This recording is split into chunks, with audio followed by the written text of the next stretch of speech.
Hello दोस्तों। आज हम लोग जो है बैठने के बजाय खड़े होकर पढ़ेंगे। और इसके लिए जो एक चैप्टर है हमारा, जो पीटर लिंच की किताब हम लोग पढ़ ही रहे हैं। तो सबसे पहले तो इस वीडियो को लाइक कर दो और सब्सक्राइब कर दो अगर अभी तक नहीं सब्सक्राइब किया है मेरे चैनल को। हम लोग यहाँ पे स्टॉक मार्केट की बातें करते हैं इस चैनल को। अगर आपने मेरा पहले वीडियो नहीं देखा है तो जो प्लेलिस्ट है उसमें भी आप सारी वीडियो देख सकते हैं। तो फिर शुरू करते हैं आज का जो हमारा कार्यक्रम है कि जो पीटर लिंच जो है जाने माने इन्वेस्टर, हम उनकी किताब को समझ रहे हैं। और इस समझने के क्रम में ना ऐसा घोल के पिलाना पहले कभी किसी ने किया है, तो उस चीज़ को मैंने अटेम्प्ट किया क्योंकि बहुत सारा मिस इन्फॉर्मेशन था मार्केट में। और बहुत सारी चीज़ें इस तरह की है कि जो गूलीबल इन्वेस्टर्स हैं, जो नए इन्वेस्टर हैं, नौसिखिए हैं, हमारे जैसे को भी मतलब कि कुछ पता नहीं चल रहा था कि कभी कोई कुछ बोलता था यूट्यूब से, इधर से उधर से हम लोग जानकारी लेने की कोशिश करते थे और उसके हिसाब से इन्वेस्टमेंट करते थे। But that is not a good idea. Actually जो प्रोफेशनल इन्वेस्टर होते हैं उनसे जो है उसमें भी एक दिक्कत रहती है कि म्यूचुअल फंड आप ले लो तो आप खुद से कुछ नहीं सीखते हो और that kinds of gives a mediocre return. So एक बेस्ट तरीका है हम लोगों के लिए कि हम लोग जो है जिन्होंने मार्केट में बड़ा किया है, खासकर जिनका एक्सपीरियंस अच्छा है, जिसका रेपुटेशन अच्छा है, उन्होंने अगर कोई आइडियाज शेयर किए हैं तो उसको डिस्कस करने के लिए ये कड़ी मैंने चालू की थी कि, और ये खासकर मैं कोई यूट्यूबर वाले जोन में नहीं जाके, कि एक्चुअल में मेरे फ्रेंड्स जो भी अपन लर्निंग कर रहे हैं उसको अपने फ्रेंड्स और फैमिली के साथ शेयर करने का ही मेरा मकसद था। एक तरह से गूगल एक फ्री का क्लाउड का सर्विस दे रहा है तो उसको यूज़ कर रहे हैं, और खुद के लिए भी बार बार सुनने के लिए। So I am kind of private person. मैं बहुत ज़्यादा शेयर करना या इस तरह की चीज़ें नहीं करता। हाँ, दोस्तों के साथ जिनके साथ में मेरा दिल मिलता है उनके साथ बैठ के घंटों घंटों बातें और गपशप होती रहती है। But that is kind of different thing. So it's a kind of experiment for me. So it will be good. मतलब अच्छा तो लगता है कि अगर कोई मतलब कि क्या बोलते हैं, अप्रिशिएट करे एफर्ट्स को। So nevertheless I am kind of उसके उस स्टेज से ऊपर हो गया हूँ एटलीस्ट, उस हिसाब से मतलब कि मतलब अपना जो हम लोग मेहनत करते हैं उस पर मेरे को कॉन्फिडेंस है कि जो अपन कर रहे हैं, कि जैसे एक एक लाइन, एक एक शब्द को मैंने जिस तरीके से मतलब यहाँ पे हिंदी में उसको आत्मसात करने की कोशिश करी है। It's not that I do not have proficiency in speaking English actually और अंडरस्टैंडिंग इट इन इंग्लिश। पर अपन जो है हमारा बोलचाल का भाषा जो है वो हिंदी है, तो actually we kind of understand the things जो हमारे बुद्धि विवेक के अंदर जाती है। वो चीजें हम लोग जब तक आत्मसात नहीं करें तो वो हमारे लिए फॉरेन या एलियन कंसेप्ट रहता है। तो उसी चीज को मतलब जो है हिंदी में करने का इसलिए बहुत बड़ा मकसद है। बहुत सारे मेरे दोस्त भी पूछते हैं कि पूरी बुक को एक हिंदी अनुवाद करने की क्या जरूरत थी। तो उसका मेन पर्पस यही है कि हम अप्लाई, हमारी एप्लीकेबिलिटी बढ़ जाती है इस चीज को करने से। तो उसी पे हम लोग अब without much ado we should proceed with our today's agenda. कि हमारा जो है ये पीटर लिंच कहते हैं चैप्टर 18। देखिए हम लोग किताब तो खत्म कर ही चुके हैं, अनऑफिशियली हमने कह दिया था, पर अब जो लास्ट के जो पोर्शन है उसके अंदर में भी मैं चाहता नहीं हूँ कि कोई भी चीज समग्रता से उसका छूट जाए, तो उसको हम लोग कंप्लीट करते हैं। तो पहले ये जो पॉइंट है कि अगर यह स्टॉक इतना गिर गया है तो और यहाँ से नीचे नहीं जाएगा, तो नंबर वन जो है पीटर लिंच खासकर यहाँ पे ये बात कर रहे हैं कि 12 इस तरह के बहुत ही जो है फालतू और खतरनाक लॉजिक या बात जो लोग स्टॉक के दाम को लेकर करते हैं। तो कहते हैं कि मैं लगातार इस तरह की बातें सुनता हूँ और अचंभित हो जाता हूँ कि भाई ऐसे मान लीजिए कि जो जब नीचे ऊपर हो रहा है स्टॉक तो लोग प्रोफेशनल इन्वेस्टर क्या, एमेचर इन्वेस्टर क्या, सब एक ही तरह की मतलब राग आलापने लगते हैं। ठीक है, तो हम लोग एक शुरू करते हैं कि बोलते हैं कि देखिए हमने मेडिसिन और जो है वेदर रिपोर्ट के क्षेत्र में काफी प्रगति कर ली है। कि पहले जहाँ पे लोग जो है बीमारी का कारण, जैसे अगर मान लीजिए कोई फसल खराब हो गया तो उसके लिए कहते थे कि भाई देवता रुष्ट हो गए हैं। और अगर मौसम खराब हो गया तो उसके लिए भी उसी तरह की बातें करते थे। अगर मुड़ी हुई चादर है तो उसमें बुरी आत्मा का निवास होता है। पाइथागोरस जैसा स्मार्ट आदमी भी जो पाइथागोरस थ्योरम दिया है वो भी इस तरह की बातें करता था। तो बोलते हैं कि जो है साइंस की, मेडिसिन की, वेदर की, मौसम विज्ञान की जो क्षेत्र में है हमने काफी तरक्की कर ली है। पर स्टॉक प्राइस को लेकर आज भी हम कई जो उसके उतार चढ़ाव है उसको उठपटांग चीजों से जोड़ देते हैं। ठीक है, तो यहाँ पे बहुत सारे सुपरस्टिशंस हैं। तो वो यही कहते हैं कि जो ये मिथ्स एंड मिसकॉन्सेप्शंस हैं, एक बार ये 12 मिसकॉन्सेप्शंस जो है मार्केट में वो आप एक बार देख ले। हो सकता है बहुत सारे आपके भी हो इस तरह के कोई मिसकॉन्सेप्शन, तो उसको हम लोग डिटेल बाई डिस्कस करेंगे आपके साथ। ठीक है, तो यू हैव पेशेंस, मजा आएगा। एंड इस तरह का कोई रील वाला, देखिए यहाँ पे वैल्यू नहीं दे सकता मैं। ठीक है, तो रील वाला एक्सपेक्ट भी मत कीजिए। तो यहाँ पे मतलब कि हार्ड थिंग्स कम थोड़ा सा एफर्ट्स के साथ आती हैं। तो this learning is not going to be a cheap learning. You have to dedicate your effort and attention to learn something new. तो यहाँ पे ये जो चीज कहते हैं कि ये स्टॉक इतना गिर गया तो और यहाँ से नीचे और नहीं जाएगा, तो ये अक्सर हम देखते हैं। ये सबसे बड़ा one of the most logic है कि भाई हमारे 200 डीएमए से इतना नीचे गिर गया है तो अब यहाँ से नीचे नहीं जाएगा, तो अब ये इसको खरीद लेना चाहिए। देखिए इतना करेक्ट हो गया है, जैसे आईटीसी का भी हो गया, या फिर ट्रेंट हो गया, या फिर वरुण बेवरेज हो गया। तो वो इसमें से हो सकता है कि कोई कोई रिकवर कर जाए, वापस आ जाए, बट मोस्टली वो यहाँ पे ये कह रहे हैं हमारे कॉन्टेक्स्ट में छोड़ के, जैसे वो बताते हैं पोलराइड का एग्जाम्पल देते हैं कि पोलराइड के शेयर धारक को जो है वो 143 का डॉलर का शेयर था। ठीक है, तो 143 से वो 100 आ गया। ठीक है, तो तो 100 जब आ गया तो फिर सबको लगा कि हाँ भाई हाँ, अब तो मतलब यहाँ से और कितना नीचे जाएगा, ठीक है। तो फिर उसके बाद वो 100 से वो 90 हुआ, $90, या डॉलर पे बात हो रही है, 90 के बाद वो 80 हुआ, 80 के बाद 70 हुआ। तो फिर जब 70 हो गया तब इस तरह के लोग जो थे कि भाई वो कह रहे थे कि अब यहाँ से और कितना नीचे जाएगा, इस तरह की एक जमात से ज्यादा भीड़, अब छोटी मोटी भीड़ हो गई, वो बोला नहीं नहीं अब तो और नीचे जाएगा ही नहीं, ठीक है। और आखिरकार वो $14 तक पहुंचा, ठीक है। तो ये $14 तक पहुंचा, इस जगह पे जाके ये अब और नीचे नहीं जाएगा वाली थ्योरी मतलब फलाबी कि मतलब वो जो है सही सिद्ध हुई। तो आप सोचिए $143 का आपके पास $14 तक पहुंच गया, तो 90% पैसा उड़ चुका था। तो ये वाला जो है कोई भी कह नहीं सकता कि भाई कितना नीचे जाएगा, ठीक है। तो यहाँ पे आप क्या कह सकते हैं, ठीक है। तो ये यहाँ पे यही वाली बात कह रहे हैं। तो कोई भी ऐसा नियम नहीं है जो सिद्धांततः यह बताए कि स्टॉक कितने नीचे तक जा सकता है। तो ये यहाँ पे ये बात बोले। तो यह सबक मैंने खुद सीखा 1971 में, जब मैं उतावला और नौसिखिया एनालिस्ट था फिडेलिटी के अंदर में। तो उन्होंने कहते पीटर लिंच कि ये जो है, मैंने केसर इंडस्ट्रीज बोल के एक शेयर लिया था, ठीक है। तो केसर इंडस्ट्रीज जो मैंने लिया था वो $25 का था, $25 का था, और वो हो गया $13 का। और मैंने बोला कि जब $11 का हो जाए तो ले लेना, ठीक है। तो ये जो $25 का शेयर था वो हुआ $13 का, और $11 पे मैंने फिडेलिटी को एडवाइस दिया। तो उसने 5 मिलियन शेयर उठा लिया, 5 मिलियन शेयर उठा लिया मेरे कहने पे। मैंने बोला कोई गारंटी देता हूँ $10 से नीचे नहीं जाएगा, ठीक है। तो वो भाई $10 भी गया, $10 के बाद $8 भी गया, $8 गया। तो जब मैंने अपनी माँ को फोन करके बोल दिया मामा बाहर जाओ और ये $8 में ये स्टॉक उठा लो बिंदास, तो हुआ क्या कि $8 से फिर वो $7 हुआ, $6 हुआ। मेरे होश फाख्ता हो गए कि वो $4 हुआ।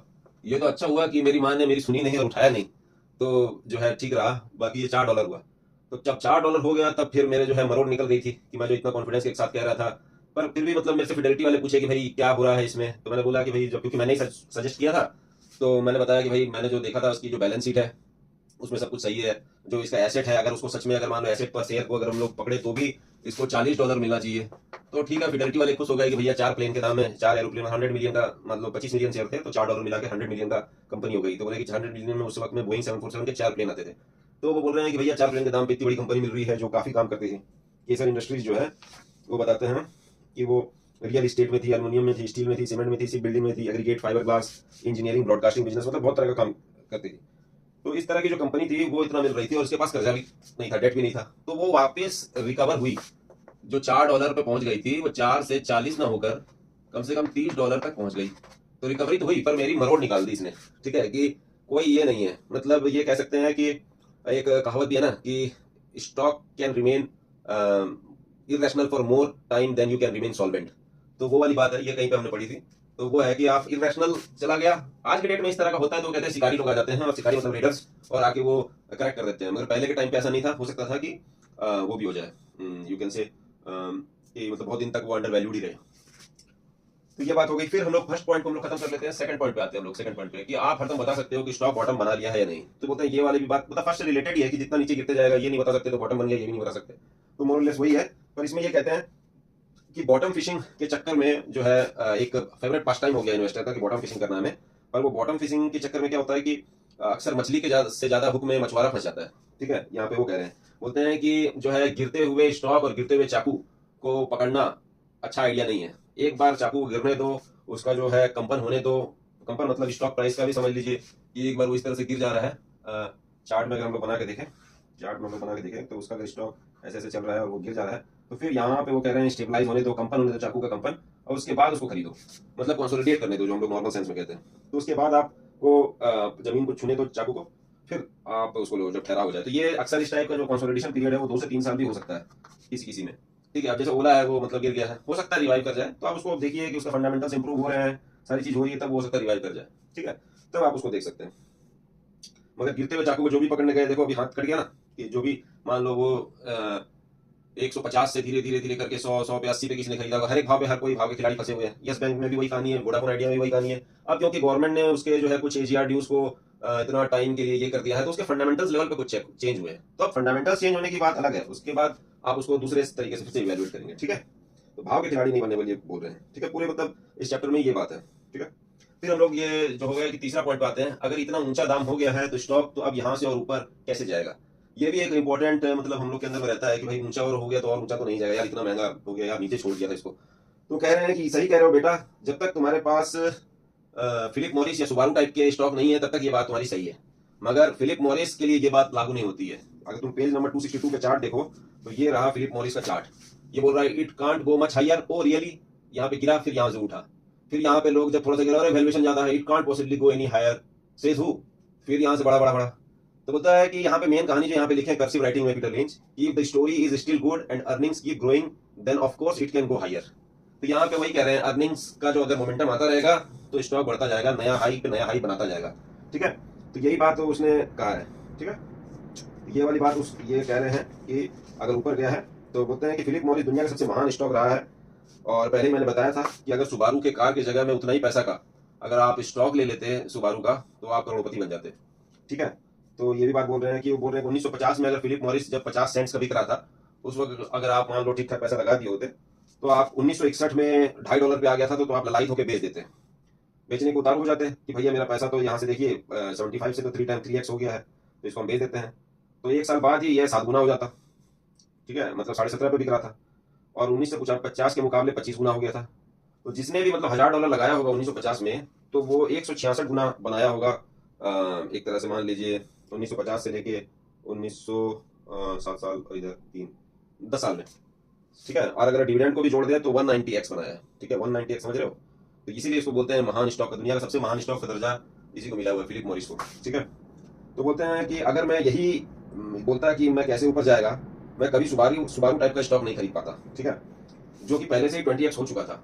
तो अगर मैं 20x पे भी लेता उसको फंडामेंटल्स देख के तो मुझे लग रहा था कि अभी भी ये सस्ता बिक रहा है और वहां से भी वो 7x हुआ, मतलब 20 into 7 आपको 140x हुआ था सुबारू भी। तो आप 20x मिस करके कोई बात नहीं, 7x तो ले सकते हैं ना, खराब क्या है। तो वही चीज है कि अगर मान लो जो है उसकी अर्निंग्स मोमेंटम आती रहेगी तो उसका जो स्टॉक है ऊपर जाता रहेगा। तो ये वाली इंपॉर्टेंट चीज है। तो ऊपर कितना जाएगा वो भी बता नहीं सकते कि जब तक उसकी कहानी चलेगी, अर्निंग आएगी और बढ़ती रहेगी, फंडामेंटल तर्ज पर कोई बदलाव नहीं होगा तो फिर कांट गो हायर वाला जो सोच है बहुत बड़ी भूल रहेगी। बोलते हैं धिक्कार है वैसे एक्सपर्ट को जो 2x होते ही बिकवा देते हैं, क्योंकि ऐसे करने से तो 10x तो कोई भी स्टॉक होगा ही नहीं। ठीक है, तो यहाँ पे ये 3 नंबर की हमने कहानी खत्म कर ली। फिर कह रहे हैं चौथा कि सस्ता स्टॉक खरीदने का क्या दिक्कत है। आपको लगता है कि भैया हम सस्ता ₹3 का शेयर लिए हैं या $3 का शेयर लिए हैं तो क्या ही नुकसान होगा, यहाँ से और कितना नीचे जाएगा, पहले ही बहुत सस्ता बिक रहा है। ठीक है, तो क्या है, केवल अब मतलब यह है कि अब कितनी बात सुना होगा आपने यह कि हो सकता है कि खुद को हो कि कोई सामने आया बड़ा सस्ता स्टॉक तो तुम सोचने लगे कि ये $50 के स्टॉक से तो सस्ता ही है $3 वाला, तो ये कितना ही नीचे जाएगा। तो बोलते हैं कि पीटर लिंच की मैंने भी 20 साल लगाकर यही समझा है कि भैया $50 का हो चाहे $1 का हो, अगर जीरो होगा तो 100% पैसा गया। ठीक है, तो अब यह है कि $50 का शेयर अगर 50 सेंट होता है और $50 का $3 का शेयर अगर 50 सेंट होता है तो कुछ फर्क है, क्योंकि $50 से अगर सारा शेयर जो है वो 50 सेंट होता है तो 99% गया, और अगर $3 का शेयर और 50 सेंट होता है तो बोलता है 83% गया। तो मगर इसमें कोई बहुत बड़ी संभावना है क्या, सांत्वना ले सकते हैं क्या हम कि भाई मेरा तो 99% नहीं जाके 83% पैसा डूबा। ये कोई सांत्वना वाली बात तो है नहीं। ठीक है, कि सिर्फ 83% पैसा डूबा। ठीक है, तो ये वही चीज कह रहे हैं कि अगर तुम घटिया सस्ता स्टॉक लोगे या फिर घटिया महंगा स्टॉक लोगे, रिस्क उतना ही है, कोई ज्यादा नहीं है और कोई कम नहीं है। ठीक है, और ये फर्क नहीं पड़ता अगर तुम गिरने वाला घटिया स्टॉक ही ले लिए हो तो फर्क नहीं पड़ता कितने में खरीदे हो, क्योंकि आखिरकार जितना भी अगर $1000 लगाए हो तो सारा $1000 आखिरकार जीरो हो जाएगा, चाहे $50 में शेयर खरीदा हो चाहे $3 में शेयर खरीदा हो। तो शेयर का जो टिकट साइज है, टिकट प्राइस है, करंट मार्केट प्राइस है, वो मतलब कि कुछ भी नहीं बताता है, उससे कुछ भी मतलब कि ये नहीं करना चाहिए। ठीक है, अगर गलत स्टॉक पकड़ लिया हो तो उसका आखिरी परिणाम सुननी ही है। तो वो कह रहे हैं कि मेरा पूरा यकीन है कि ऐसे इन्वेस्टर हैं जो ₹3 में मिलने वाला मल्टीबैगर के चक्कर में बेकरार है, रोक नहीं पा रहे हैं। यह बात बड़ी रोचक है कि प्रोफेशनल शॉर्ट सेलर जो गिरते स्टॉक से ही फायदा कमाते हैं, तो शॉर्ट सेलर वही लोग होते हैं जो गिर रहा है स्टॉक उसको मतलब कि और भी गिरेगा वो सोच के वो उसको बोरो करके और मार्केट में उसको बेच देते हैं, जो चीज उसके पास है भी नहीं उसको बेच देते हैं कि बाद में और गिरेगा तो मैं सस्ता में खरीद दूंगा। इसको हम लोग बोलते हैं शॉर्ट सेलर। तो ये जो बोल रहे हैं कि शॉर्ट सेलर जो गिरते मतलब बढ़ते हुए स्टॉक पे तो कोई भी शॉर्ट सेलर आएगा नहीं, वो तो मर जाएगा। तो बोलते हैं गिरते हुए स्टॉक में ही आता है वो जो गिर रहा है उसको और गिर मतलब मरने वाले को और मारता है। वो कैसे मारेगा कि पहले अगर मान लो कि ये जैसे डाउन ट्रेंड आ रहा है, ठीक है, तब यहाँ पकड़ लेगा, बॉटम बन गया, उसको लग रहा है बॉटम नहीं बना, इसका तो दिवालिया होने वाली कंपनी, उसको पढ़ लेगा अच्छे से शॉर्ट सेलर कि हाँ ये तो अब ये जीरो पे जाने वाली है। तो अभी भी अगर वो मान लो $100 का $5 हो गया है तो जीरो होना है, तो $5 पे शॉर्ट सेलर आके उसको बोलेगा कि जिसको इसको लेना $5 में, जिसको इसको मल्टीबैगर की अपॉर्चुनिटी दिख रही है, टर्न अराउंड की अपॉर्चुनिटी, आओ में से लो। तो ये अभी खरीद के नहीं बेच रहा है, ये बोरो कर लिया है कि मार्केट, और उसको बोल रहा है जिसको लेना लो, आज मैं बेच रहा हूँ। सप्लाई यहाँ पे बढ़ा के जितना देना देना, क्योंकि यहाँ पे किया तो और वो नीचे गिरेगा, क्योंकि जो है सप्लाई है और जितनी भी डिमांड थी, क्योंकि आखिरकार उसकी फंडामेंटल चलेगी नहीं तो नीचे आना ही है, एक शॉर्ट स्क्वीज भी होता है, मगर यहाँ पे वो डिस्कस नहीं किया, वो बाद में करेंगे कि चाहे फंडामेंटल किधर भी जा रहा हो, अगर बायर का इंटरेस्ट अगर मान लो बहुत ज्यादा बढ़ा के, तो शॉर्ट सेलर को भी वो स्क्वीज कर सकते हैं, क्योंकि उतनी दिन तक इरेशनल रह के इरिस्पेक्टिव ऑफ फंडामेंटल वो ऊपर जाएगा, तो जो शॉर्ट सेलर है उसको उसका बोरोड का तो वापस करना ही पड़ेगा, तो उसका इंटरेस्ट देना पड़ेगा, तो मर जाएगा। तो यहाँ पे वही चीज कह रहे हैं कि शॉर्ट सेलर किसके दम पे पैसा कमाएगा? शॉर्ट सेलर उससे पैसा कमाता है जो मतलब कि डाउन ट्रेंडिंग स्टॉक्स है, तो उसको ही और नीचे ले जाके, या मान लो कि वो दिवालिया के कगार पे पहुंचे, उस तरह के करते हैं। और ज्यादातर उसमें फंसते कौन थे स्कीम में? चूना उसी का लगता है जिनको लग रहा था कि हाँ भाई ये तो अब नीचे बॉटम बना लिया, अब यहाँ से तो इसका रिवाइवल ही होगा, उस तरह के जो लोग हैं वो फंसते हैं उस स्कीम में। तो फिर अब वो कहते हैं कि भाई चौथा हो गया, अब हम लोग आखिरकार सभी शेयर रिकवर हो जाते हैं। तो ये तो हम लोग जानते ही कि इस तरह की बात कहीं नहीं होती है कि सभी शेयर रिकवर हो जाते हैं, ऐसा कुछ भी नहीं होता है ना। कि तो वो बोला कि क्या चंगेज खान वापस आएगा? तो जैसे वो एक फिलॉसफी है कि मेरे करण अर्जुन आएंगे तो यही शेयर गया है, यही शेयर वापस मेरे को रिकवर करके देगा, ये कसम खा लेते हैं। तो मार्केट को नहीं पता है कि भाई आप कितने में लिए हो और आपके साथ कोई सहानुभूति नहीं है, ठीक है। तो वो ऐसा नहीं है कि जो शेयर लिया उसी से कमाने की अगर आपको जिद है तो वो उसमें आप फंसोगे। तो उसका ये एक एग्जांपल देते हैं कि लोगों को ये था कि एक आरसीए बोल के स्टॉक था, बहुत मतलब कि ब्लू चिप टाइप की कंपनी थी, तो उससे उम्मीद लगा लिए थे कि ये वापस आएगी, मगर ये 65 साल तक आई नहीं, ठीक है। 65 ईयर्स हो गए और इसमें नहीं आई, मतलब रिकवरी नहीं करी। वही कहानी कह रहे हैं कि जॉन्स मैनविल एक कंपनी थी, वो भी उसके साथ में भी यही हुआ, ठीक है। जॉन मैनविल, इसके साथ में भी यही हुआ कि इसने मतलब भर भर के लाखों करोड़ों के तादाद में मतलब कि नए शेयर इशू कर दिए, ईपीएस डाइल्यूट हो गया, अब सबके पास में शेयर ही शेयर है, तो मतलब इतना फ्लड हो गया और कोई फंडामेंटल तो इम्प्रूव हुआ नहीं था, तो एक तरह से बर्बादी हो गए जो इसके शेयर धारक थे। फिर उसी तरह का काम नेवी स्टार बोल के कंपनी था, उसमें भी हुआ, ठीक है। तो वो कह रहे हैं कि इस तरह की जो स्टॉक है उसकी अगर मैं याद करूं तो मुझे याद भी नहीं है कि कितने ही लोग मिट्टी में मिल गए, तो छोटे मोटे इतिहास का नामो निशान मिट गया उनका। तो बोलते हैं जब आप हजारों कंपनी को दिवालिया, बर्बाद और या अपने ऊंचे दाम के इतिहास को कभी नहीं छूते देखते हो, तो आपको पता चल ही जाता है कि ये बात में कितनी सच्चाई है कि आखिरकार सभी शेयर रिकवर करेंगे। तो इस बात में कोई सच्चाई नहीं है, ठीक है, मतलब ये सारी बातें गलत हैं। तो यहाँ पे हम लोग ये कर रहे हैं, ठीक है। तो वो जो चीज हम लोग यहाँ पे डिस्कस कर रहे हैं, तो एक और है हमारा कि it's always darkest before the dawn, कि रात सबसे ज्यादा काली सवेरे के ठीक पहले होती है। जैसे अभी हमारी दिख रही है, बहुत लोग कह रहे हैं कि भाई it's always darkest before the dawn, तो कोई जरूरी नहीं होता, कभी कभी होती है। अक्सर बात ये कि रात काली सवेरे के पहले होती है, पर कभी कभी उसके बाद सवेरा ना होकर काल कोठरी भी मिलती है, ठीक है। तो वो यहाँ पे वो बोलते हैं कि यहाँ पे बात करते हैं कि यह इंसानी प्रवृत्ति है कि विश्वास करना है कि जो चीज खराब हो गई तो और इससे ज्यादा क्या ही बुरा होगा, हम लोग यही सोचते हैं। पर हम लोग को अचंभा होता है कि भाई इससे ज्यादा भी बुरा हो जाता है। उसका एक एग्जाम्पल बताते हैं कि 1981 में 4520 एक्टिव ऑयल ड्रिलिंग रिग थे यूएस में, ठीक है, 1981 में। उसके बाद वो 2200 हो गए 1984 तक। उस वक्त बहुत लोग तेल सर्विस स्टॉक को खरीद लिए कि बस हो गया, बस यार अब फिर से रिकवर करेगा। और 2 साल बाद केवल 686 एक्टिव रिग बच गए। उसके बाद फिर और भी मतलब करते करते मतलब 686 लास्ट तक मतलब बच गए, तो इसके मतलब खत्म हो गया, 90% डिक्लाइन हो गया एक तरह से जो है इंडस्ट्री का। और आज भी मतलब 1000 ही रिग है टोटल, मतलब आज का मतलब उस वक्त में जिस समय ये लिख रहे थे 1980 89 90 के आसपास में, तो उस वक्त में यही है उनका मतलब आकलन। तो वो कह रहे हैं कि जो लोग फ्रेट कार्ड डिलीवरी की भी बात करते हैं कि फ्रेट कार्ड डिलीवरीज में भी मतलब ऐसा लगा था कि रिकवरी आ जाएगी, तो फ्रेट कार्ड डिलीवरी में वो कहते हैं कि 1979 में जहां 95,650 यूनिट बेचते थे, मतलब यूनिट बेचते थे, फ्रेट कार्ड इधर उधर ले जाते थे, तो वो फ्रेट कार्ड डिलीवरी वाले वहीं जो है 1981 में 44,800 यूनिट, 1982 में 17,582 और 1983 में 5700 यूनिट केवल, मतलब 4 साल में 90% डिक्लाइन हो गया एक समय का हंसता खेलता उद्योग। मतलब कभी कभी हो सकता है घनघोर अंधेरा के बाद सवेरा आ जाए, पर नहीं तो घनघोर अंधेरा के बाद काल कोठरी में भी फंस सकते हो। तो इस यही वाली बात बता रहे हैं। तो ये वाली बात हमने डिस्कस कर ली, ठीक है। अब हम समझ में आ रहे हैं जब मेरा दाम आएगा तब मैं इसको बेचूंगा। तो ये तो हम लोग सबके साथ में ये दिक्कत रहती है कि किसी भी स्टॉक में हम लोग फंस जाते हैं तो फिर लगता है यार इसको अब इतना घाटा करके कैसे बेचें, इसका तो मेरा दाम आएगा, रिकवर होगा तभी जैसे बेचूंगा। अभी जैसे टाटा मोटर पीवी के अंदर में हो या आदित्य बिरला फैशन रिटेल के अंदर में हो, ये एक फंसने के बाद तो ये मेरे साथ में भी है, तो इसको मैं मानता हूँ कि मेरे साथ में भी है कि मेरा दाम आएगा तो मैं बेचूंगा। हालांकि मैंने बहुत सारे घाटा में बेचा है, मगर बड़ा घाटा अभी भी लेने के लिए जो है दिल नहीं करता है। तो उस कंटेक्स्ट में ये क्या कहते हैं कि जब ये मेरे भाव पर आएगा मैं बेच दूंगा। मेरे अनुभव में कोई भी पिटा हुआ स्टॉक उस लेवल पर जल्दी से आता नहीं है जिस पर आप उसको बेचकर निकलने का सोच रहे हो, बल्कि आपके यह बोलकर उसको और मनहूस बना दिया है। कई साल आपका बर्बाद करेगा, 10 साल भी लग जाए, और इस सारे समय आप ऐसे स्टॉक को पकड़ के रखे हो जो आपको अच्छा भी नहीं लगता है। समझ रहे हो कितना दर्दनुमा है ये, क्योंकि कोई अंदर की आवाज आपको घाटे में बेचने नहीं दे रही, अंदर से कोई आवाज आ रही है।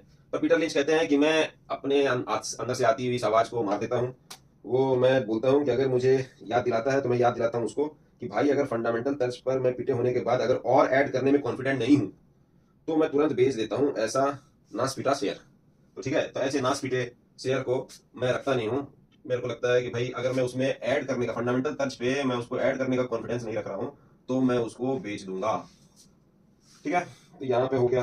फिर वो कह रहे हैं what me worry conservative stocks don't fluctuate much. मुझे क्या चिंता है, मेरे कंजर्वेटिव स्टॉक्स जो हैं वो तो ज्यादा ऊपर नीचे करेंगे नहीं।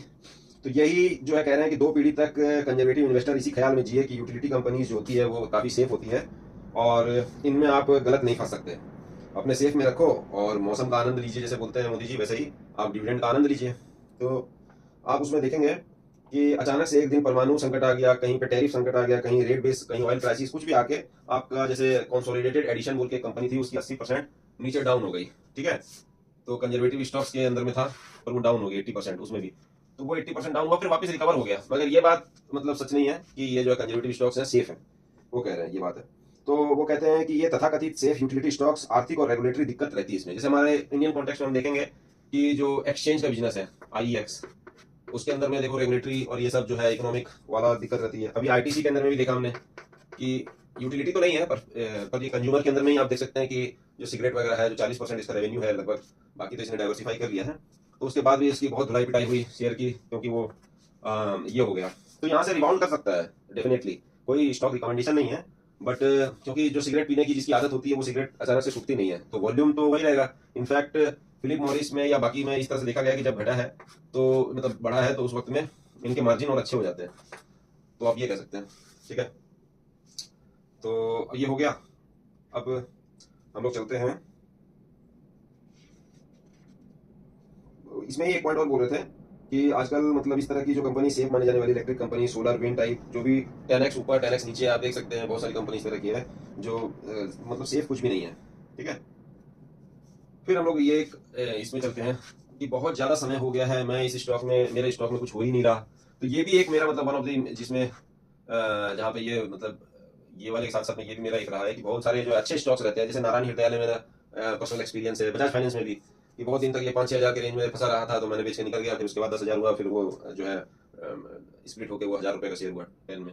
और नारायण हृदयालय भी 1,200 पे फंसा हुआ था, बहुत दिन से 1,000 पे लिया था, 1,200 पे मैंने सोचा यार बहुत दिन से 1,200 पे ही फंसा हुआ है, बेच दिया। अब वो मान लो 1,700 1,800 1,900 वगैरह पे ट्रेड कर रहा है। तो यही होता है कि जिस दिन इस पर ये एक बहुत अच्छी बात बोलते हैं कि अगर आपके अच्छे स्टॉक्स में कुछ नहीं हो रहा है तो एक चीज़ है जो पक्का है कि होगी। जैसे ही जिस दिन आप उसको हार मान के थक के उसको बेच के निकल जाओगे उसके दूसरे दिन वो बढ़ना चालू हो जाएगा। तो करके देख लो, अगर कोई भी अपना अच्छा शेयर है उसको आप बेच के देख लो, मतलब पूरा शेयर बेचना, तो देखना वहाँ दूसरे दिन से उसका उन्नति चालू हो जाएगी। इसी को पीटर लिंच कहते हैं कि विक्रय उपरांत उन्नति कहता हूँ, मतलब इसका हिंदी बना दिया हूँ मैं कि पोस्ट डाइवेस्टिचर फ्लरिश। तो उसी का हिंदी है विक्रय उपरांत उन्नति। तो ये आपको देखने को मिलेगी, अगर आप अच्छा कोई स्टॉक है उसको बेच के देखो, देखो वो बढ़ना चालू हो जाएगा। ठीक है, तो वो कह रहे हैं कि उदाहरण है मर्क। मर्क जो है वो हर एक का पेशेंस चेक किया, चार्ट देखो 72 से 81 में। तो ये चार्ट आप देख रहे हैं, ये 72 से 81 में आप देखो यहाँ पे पेशेंस चेक किया है, बहुत दिन से यहीं पे फंसा रहा। ठीक है, पर इसके ये अच्छी है कि 14% के हिसाब से अर्निंग्स आ रही थी, ग्रोथ हो रही थी। ठीक है, फिर क्या हुआ, अगले 5 साल में 4 गुना हो गया। यहाँ से देखो, यहाँ से ये जो है अच्छा खासा यहाँ से ग्रोथ जंप मिला है। तो 4-5 साल में 4 गुना हो गया। कितने ही निराश इन्वेस्टर ये जादू होने से पहले ही निकल गए क्योंकि उनको मजा नहीं आ रहा था। अगर उन्होंने उसकी कहानी पकड़ी होती तो नहीं बेचते। उसी तरह का खेल एंजेलिका कॉर्पोरेशन में हुआ। 1974 से 1979 तक एक पैसा नहीं हिला वो। ठीक है, अमेरिकन ग्रीटिंग्स के साथ 8 साल तक वो मरा रहा। जीएफ कॉर्पोरेशन भी इसी तरह 11 साल तक मरा रहा। ब्रूंसविक जो है 10 साल तक मरा रहा। स्मिथ क्लाइन जो गैलेक्सो के साथ में वाला है वो स्मिथ क्लाइन 5 साल तक 1960 के दशक में और 5 साल 1970 के दशक में कुछ नहीं किया। पर ये जो है बाद में बताएंगे कि वो काफी भागे थे।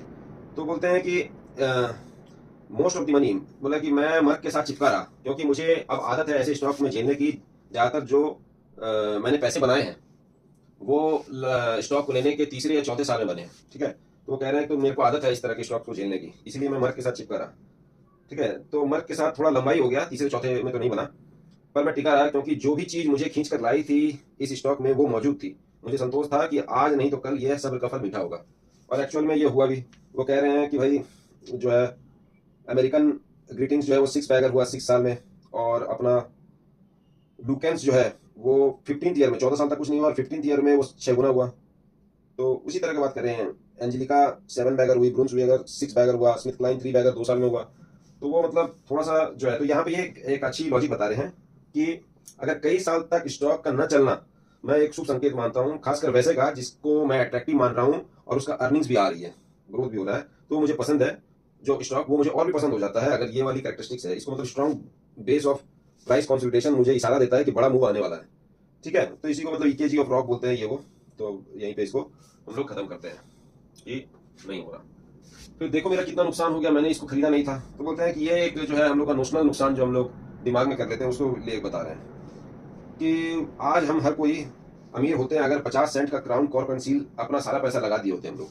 ठीक है, जब 50 सेंट में ये कंपनी बिक रही थी क्राउन कॉर्क एंड सील, तो तुम अपना बैंक अकाउंट, यही बात मैंने बता दी, उसके बाद तुम अपना बैंक अकाउंट चेक करो, ये बताने के बाद तुम्हारा पैसा जितना था उतना ही दिखाएगा, 1 रुपया भी कम नहीं हुआ है।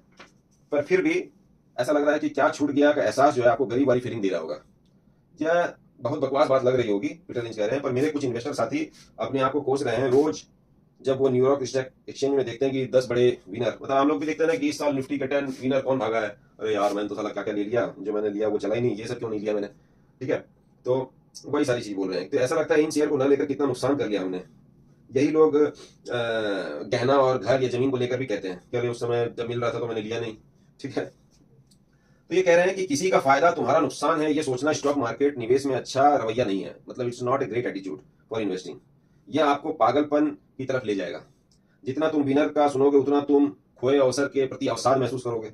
इस तरीके से होड़ में तुम जो है जल्दीबाजी करोगे और ऐसे स्टॉक्स में घुस जाओगे जो तुम्हें नहीं खरीदना चाहिए। ज्यादा और जल्दी पैसे बनाने का लालच में मर जाओगे, वो कह रहे हैं। ठीक है, तो ये चीज हम लोग के साथ में भी होता है कि हम लोग इम्पेशेंट होकर खो देते हैं वही स्टॉक जो अच्छा फंडामेंटल दिखा रहा है और उसकी जो मैनेजमेंट अच्छी है, पेडिग्री अच्छी है, तो उसको हम लोग छोड़ के हम लोग पहुंच जाते हैं इस तरह के एकदम माइक्रो कैप और इस तरह की जहाँ पे लिक्विड स्टॉक्स हैं, और वहां से हम लोग फिर फंस जाते हैं। फिर ये वाला ही बात हो गया कि मतलब ये मिसकॉन्सेप्शन है। फिर यहाँ पे कह रहा कि ये वाला मल्टीबैगर स्टॉक छूट गया है पर अगला नहीं छोड़ूंगा।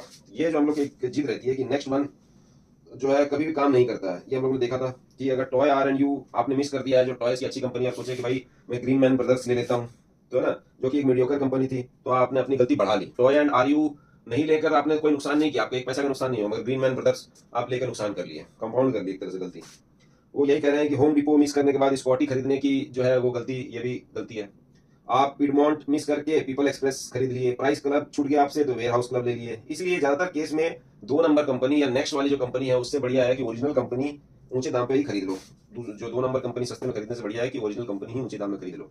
ठीक है, हालांकि जो हम लोग एक बार पहले पढ़ रहे थे कि नेक्स्ट वेक्स करने के कारण जो ओरिजिनल कंपनी है उसमें भी बुरा असर आता है ना, तो वो वाली भी एक बात हम लोग याद है, तो उसको हम लोग याद रखेंगे। ठीक है,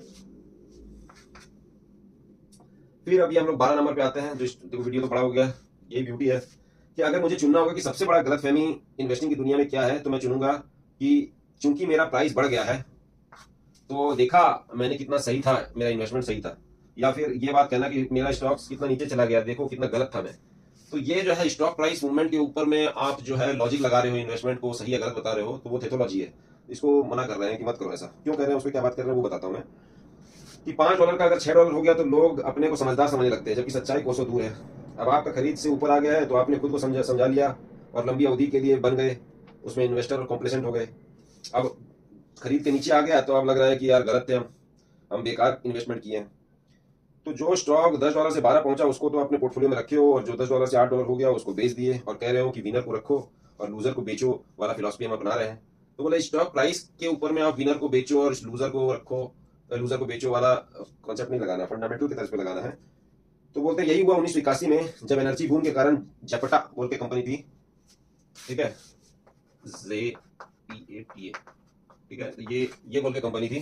ठीक है, तो ये कंपनी जो है अच्छा चल रही थी, ये $35 पे बिक रही थी। उसी का एक तरह से कंपटीटर था ऑयल ही, इसमें इथाइल कॉर्प। ये गली का कुत्ता बन गया था, इसको जब आता है रगड़ देता था रेगुलेटर उस वक्त में EPA था। आपको पता होगा इथाइल कॉर्प जो हम लोग एंटी नॉकिंग प्रॉपर्टीज के लिए टेट्रा इथाइल लीड यूज करते थे, बाद में लीड बैन हो गया, तो ये EPA इन्वायरमेंटल प्रोटेक्शन एजेंसी है जो यूएस की, उसने ही बैन कर दिया था। तो वो कुत्ते की तरह था कि जो रगड़ा जाता था रोड में, उस तरह से। तो ये $2 का शेयर बिक रहा था, ये $35 का है। पर लॉन्ग टर्म में क्या हुआ, लॉन्ग टर्म में जो है इथाइल कॉर्प ने दूसरा एडिटिव बिजनेस वगैरह करना चालू कर दिया, और जो ये था अपना जैप्टा था वो ऐसे ही खोखला कंपनी था, वो $35 का $4 हो गया, नहीं $35 से $2 हो गया, और ये $2 से $32 हो गया। ठीक है, ये $2 से $32 हो गया। तो ये आप देख सकते हैं। ठीक है, तो इसीलिए कहते हैं कि स्टॉक प्राइस से भविष्य मत देखो, है ना। भविष्य देख के उसके बाद फिर स्टॉक प्राइस के हिसाब से चलना है। तो देखो दोस्त, हम लोगों ने ये बुक खत्म कर ली है और बाद में ये जो चैप्टर है ऑप्शन फ्यूचर शॉर्ट्स, इसमें पढ़ लिया है मैंने। आप देख सकते हैं अंडरलाइन के ऊपर, हाँ ये जो चीज़ है इसमें ये कह रहे हैं कि भाई कि जो है कमोडिटीज मार्केट के लिए ऑप्शन वगैरह सही है, पर हम लोग स्टॉक मार्केट में ये ऑप्शंस जो है वो कोई जरूरी नहीं है ना। ठीक है, मार्केट को डेप्थ देता है, पर ये एक तरह से जो है हम लोग उस पोजीशन में नहीं है। बड़े बड़े लोगों के लिए ये हो सकता है हेजिंग करने के लिए हो, और ये जो स्टॉक प्राइस को एक तरह से इंश्योरेंस करने के लिए हो। हम लोग वो इंश्योरेंस कौन करती है? बड़े बड़े लोग, LIC कर रहा है या बहुत बड़े बड़े जो है वो लोग इंश्योर करते हैं। हम लोग जो प्रीमियम पे कर रहे हैं ऑप्शन खरीद के, पुट ऑप्शन कॉल ऑप्शन वगैरह लेके, वो कह रहे हैं कि डेफिनेटली एक तरह से ट्रेडिंग जीरो सम गेम है, तो वो उसमें हम लोग को नहीं जाना चाहिए। ये जो है जल्दी से अमीर बनने की स्कीम में ज्यादातर 97% लोग उसमें गरीबी बन जाते हैं, इस तरह का मतलब ये भी कह रहे हैं। ठीक है, तो इंसल्ट मतलब एक शॉर्ट करने को लेकर भी ये बता रहे हैं कि जो है आपको सही होते हुए भी मतलब आप उसमें पैसा नहीं बना पाओगे, तो वो सारी चीजें बता रहे हैं। शॉर्टिंग को लेकर भी बताया है। ठीक है, तो ये सारे, अब ये 50,000 फ्रेंचमैन कैन बी रॉन्ग, तो ये एक तरह से बात है, ये जियो पॉलिटिक्स को लेकर है, जो अभी आज के डेट में ट्रंप और वगैरह को लेकर है। तो उनके इतिहास में इस तरह का जब उतार चढ़ाव हुआ था, तो उसके एक तरफ से कहानी है, उसके बाद ये एपिलॉग है और खत्म है किताब। तो ऑफिशियली आज मैंने मतलब कि इस बुक को खत्म कर दिया। एक चैप्टर और है, बट दैट इज मोर और less discussion and summary type का है। तो देखो दोस्तों, लाइक शेयर सब्सक्राइब कर देना। ये वीडियो लंबा हो गया होगा तो पूरा देख लेना, और पीछे का भी वीडियो देखा करो। ठीक है, थैंक यू।